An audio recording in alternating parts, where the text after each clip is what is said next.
بريس أحمد السراجي شارزي سياسي لبغداد جلمه بريس السراجي دما تباش به يدي روشة يراقب في أوايا براست يعني دما كوميروف بأوايا كميداني روشة شوبينا يعني باجار وباجارو كان يراقب ويكي ولاتن هري باشكت من أفغانستان والصومال والسودان نك ولاتك الدولة من دي خدان چندين شارستانيات سر عردي من عراقي بو روشو صايا جلو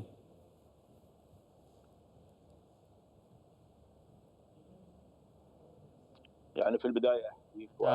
سڵاو لە جەنابتون لە بینەتاری کوردستان سوشوالیش ڕەنگە ئەمە جۆرێک بێت لە شێواندن یاخۆت تەنانەت عێراق شایانی ئەوە نەبێت کە بە سۆماڵیشی بشتێ پێێن یاخۆت بە سۆماڵی بەراورد بێت چونکە ئێستا لە سۆماڵ خراپتر عێراق یعنی ئەگەر سەیری دۆخی گەلی عێراق بکەیت گەلێکی زۆر دەوڵەمەند دەوڵەتێکی زۆر دەوڵەمەند بەڵام فەشەل و شکستێنان و خراپی ئیدارەدان هەموو کەرتەکانی گرتوێتەوە تەنانەت عێراق ئێستا خەریکە لە سووریاش خراپتری لێ دێت ئەمە مانای چییە؟ مانای ئەوەیە لە دوای ساڵی 2023ەوە کا پرۆسی سیاسی دەستی پێکردووە ئەم پرۆسەیە لە بەرژەوەندی هاوڵاتیان نەبووە بەڵکو لە بەرژەوەندی بەرپرس و سەرکردەکان بووە گەلی عێراق یاخود ئەو سەرۆت و سامانی عێراق هەیەتی چۆتە خزمەتی بەرپرسانەوە ئێستا گەندەڵی ئەو گێژەڵوکەیە کە خەریکە عێراق ڕادەماڵێت ینی ئێستا هەرچۆنێک سەیری کەرتە جیاوازەکانی دەوڵەت بکەی سەیری لایەنە جیاوازەکان بکەی دەیان کەیسی گەندەڵی دەبینیت لە ساڵی 2023ەوە تاوەکو ئێستا نەمان بینیوە گەندەڵێکیش لە سێدارە بدرێت گەندەڵێکی سزا بدرێت گەندەڵێکیش ڕەوانی دادگا بکرێت بەڵکو گەندەڵەکان دێن خزمەتیان دەکرێت گەندەڵەکان پلیان بەرزەکرێتەوە ئەمە هۆکارەکەی چییە؟ هۆکاری پشک پشکێنەیە هۆکاری محاسسەیە هۆکاری دابشکردنی پۆستەکانە بۆ نمونە کۆیت چی کرد لە عێراق کۆیت عێراقی ناچار کرد کە هەموو پارەکانی خۆی بگەڕێتەوە کە بەهۆی شەڕی عێراقەوە زیانی بەرکەوت بوو کە لە کاتێکدا عێراق سەرباری ئەوەی کە وڵاتێکی دەوڵەمەندە وڵاتانی کەندا و بەنمونە بینەوە بە دوواداشین بۆ گەندەڵەکان دەکەن دەیانهێنەوە پارەکانیان لێ دەسێنن بەڵام عێراق نورزوهەیری هەیە چی لەکرد لە نورزوهەیر هیچی لێ نەکرد تەنانەت ئازادی کرد لە دادگا ولی کەواتە چەند مدیر عامێک لە عێراق بە ملیاران دۆلاران دەدزن تایبەتی جاو بازرگانی کل بیروت توشی بویرکی هادنو چونه بو گلو چا بیت دادگاه کردن روشاوی کی به کواتا برس السراجی تدبیجی برپرس عراق صدم گلو ما برپرس تیر نبونه کو به بریکا خالی هاتنه پشتی پروسس آزادی عراق ل 2003 هاتنه سر صفر حاضری به میلیارد خود ما تیر نبونه بو دستیان نزاهه دادگاه نه پارلمان های العراق بو اورول خنا گرن گلو وکت تدبیجی حتی نایگ گندل جنات که دارزاندن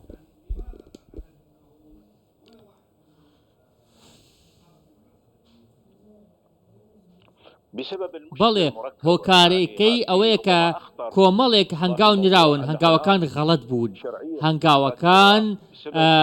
بە دوای یەکدا نەبوون ئێستا وای لێ هاتووە گەندەڵی بە سیستەماتیک کراوە یعنی گەندەڵی سیستەمە تۆ نازانی بە دوای کیا بڕیت ینی یاساکە وایە یاخۆت سیستەمی بەڕێوەبردنی دەوڵەت وایە کە پارێزگاری لە گەندەڵەکان دەکات سیستەمەکە بە زۆرێکدا ڕێژراوە پارێزگاری لە گەندەڵەکان کات گەندەڵەکان پارێزراوە بن گەندەڵەکان دەستیان بۆ نەبرێت هەروەها ئێمە حکوومەتێکی بەهێزمان نییە کە بە دوواداچین بۆ پارەی دزراو بکات ئەمە لەلایەکەوە لایەکی دیکەوە ئێمە گیرۆدەی پشکێنین گیرۆدەی دابشکردنی کێکەکەین لە نێوان هێزە سیاسیەکاندا بۆ نمونە هەر هەموو لایەنە سیاسیەکان خەڵکی خۆیان دەپارێزن کەسێک گەندەڵی بکات بۆ نمونە سەر بە تایفەیەکی دیاریکراو بێت ئەو تایفەیە دەیپارێزن هەرچەنە گەندەڵیش بێت حیزبێکی سیاسی هەیە ئەم حیزبە سیاسیە دان بە گەندەڵی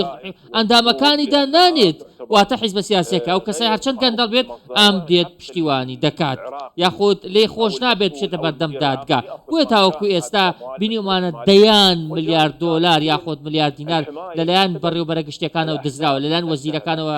دزراوە ئەو حەزبانەی ئێستا لە دەسەڵاتی عێراقدان سەرچاوی داهاتیان هەیە ئەم سەرچاوی داهاتە پێ دوایە کێ بۆیان پەیدا دەکات کەسانی گەندەڵ پارە بۆ حیزبەکان پەیدا دەکەن و حیزبەکانیش پشتیوانیان دەکەن هەر بۆیە دەبینی یەک کەس نابینی پلەی بەرز بێت و گەندەڵی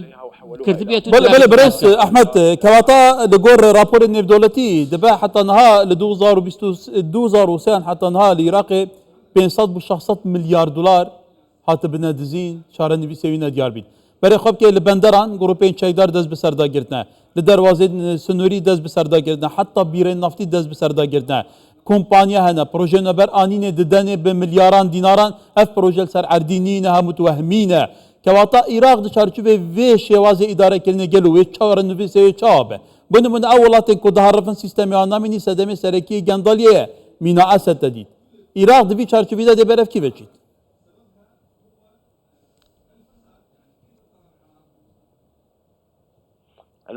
بەڵێ کێشەکە ئەوەیە کە عێراق وڵاتێکی دەوڵەمەندە سێهەم یەدەکی نەوتی لە جیهاندا هەیە بەڵام بەداخەوە دەیبینی ئەو کەسانەی کە سوود لەم سامانە وەردەگرن ژمارەیەکی زۆر کەمن کە بە پەنجەکانی دەست دەژمێرێن گەلی عێراقیش ڕۆژ لە دوای ڕۆژ چارەڕەشتر دەبێت ئێستا گەلی عێراق وای لێ هاتووە تەواو بێزار بووە چاوەڕێی دامەزراندنە چاوەڕێی کارەبایە چاوەڕێ و برهێنانە چاوەڕێ ئەو شتانەیە بەڵام ئەو کەسانی پارەیان بەدەستەوەیە ئەوەی بەلایەنەوە گرنگ نەبێت گەلی عێراقە بۆ نمونە لە ئەنجومەنی پارێزگای دیوانیە گەندەڵێکی دەرخستکە 300 ملیار دینار چووە بۆ یەکێک لە گروپە چەکدارەکان بە ناوی جێبەجێکردنی پرۆژە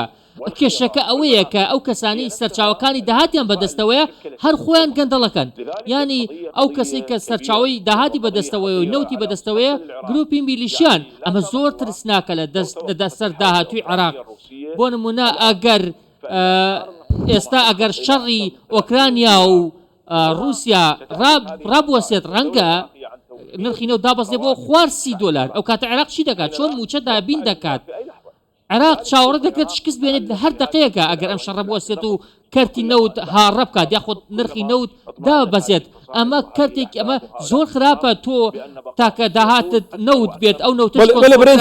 سەڕاژەمێ هەبەریەکێ بکەن عێراقت گەل هەرێما کوردستان هەرێما کوردستانی بتایبەتی لە پشتی 2009 و 2014 و ڕاستی ئابلوقەیەکە دژوار یا عێراقی بووە بەردەوام موچەی فەرمانبەرین هەرێما کوردستانی تێتە بەرین بودجە بۆ هەرێما کوردستانی نایەتە شاندن هەوڵ تێدەدان هەرێما کوردستانی ئاریە ئابووری و بێتە خاندەقاندن تهدید مجارە دادگەها پاریس و ڕاگرتن نافتا هەرێما کوردستانی حتا نەهاژی بە باوەیەکی نادەستوری تەعامد گەلبێ پرسێ تێتەکردن لێ هەرێما کوردستانی داوێ مەزبوارم تەی سەردانکردیە ئەنی ڕووی هەرێما کوردستانی پێشکەفتن و ئاڤدانی خۆشگوزارانی بێرێ سێدەباری وانگی باشن بەغدا گەلێک دەڤێرن دنیای عێراقی باشترە گەلو ما کێ دەستێ بەرپرسێن عێراقی گرکە دەڤێرن خوا خۆشتر لێ نەکەن بووە ناکەن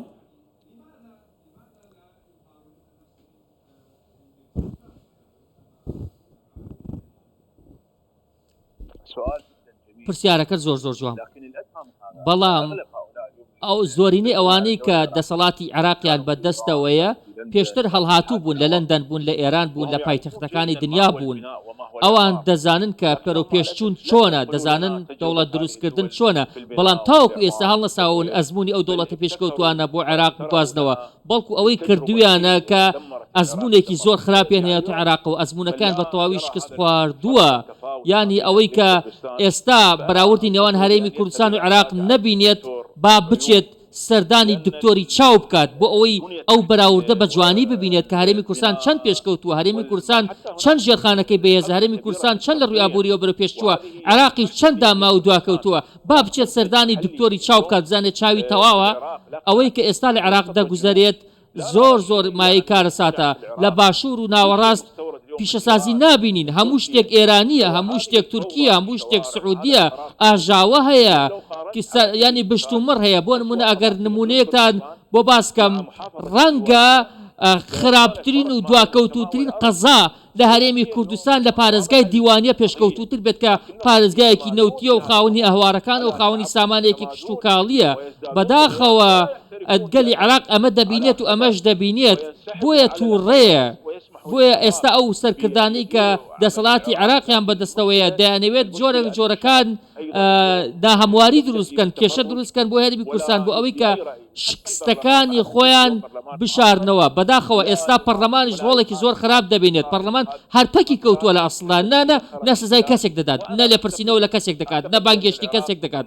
بەداخەوە ئەگەر ئێستا عێراق بەم شێوەیە بەردەوام بێت ڕۆژەکانی داهاتوو زۆر قورس و تاریک دەبێت لە داویان بێ بپرسین بەڕێسە سەڕاجی وەکە پێشترجی مگوتەیەکی سەدەمێن نەمانە سیستەمان ئەوە و خەڵکی خۆ برسی دیکەن گەندەڵیەکە بەر ئەڵڵا هەیە کەواتە لە عێراقیژەوەی کە توت بێژین سەر عەدێر ڕەوشەکە وسای کەواتە گەل و خەڵکی عێراقی حتا کەنگی تەحەملا vê ڕەوشە دیکەن بدی ناتەوێ بەردەوام تەحەملێ بکەن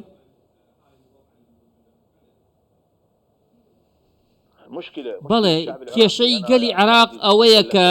من پێشتریش باسم کردووە ڕۆژانە قسەیان لەگەڵدا دەکەم گەنجان دەچنە کافتریا تا ئێوارە بە بێکار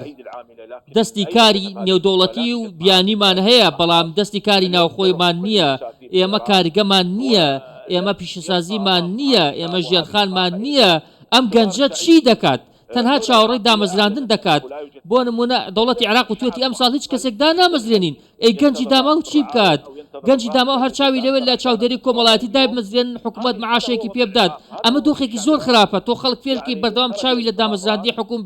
حکومی بێت بەردەوام دەبینین چۆن گەنجان دەکوژرێن دەچنە خۆپشاندانەوە داوای چاکسازی دەکەن عێراق لە بەردەم کێشەیەکی زۆر گەورەدایە بەداخەوە عێراق ئێستا لە جێگەی ئەوەی کە خۆی دەست بکات بە چارەسەر هەڵدەسێت چاوەڕێی وڵاتانی دەرەوە دەکات چاوەڕێی ئێران دەکات چاوەڕێی ئەمریکا دەکات چاوەڕێی تورکیا دەکات چارەسەری بۆ بدۆزێتەوە ئەی خۆت بۆ چارەسەری خۆت ناکەی بەداخەوە ئێمە چینێکمان هەیە لە سەرەتای ساڵی 2023ەوە بەداخەوە هەندێکیشیان ئاینین ئەو چینە ئاینین دەستیان تێکەڵ کردووە لەگەڵ سەرکردەکانی عێراقدا بەداخەوە ئەگەر دۆخەکە وا بڕات زۆر خراپتر چاوەڕێی وڵات دەکات بڵێ برێز ئەحمەد ئەلسەڕاجی شارەزای سیاسی لە بەغدا گەلێک سپاس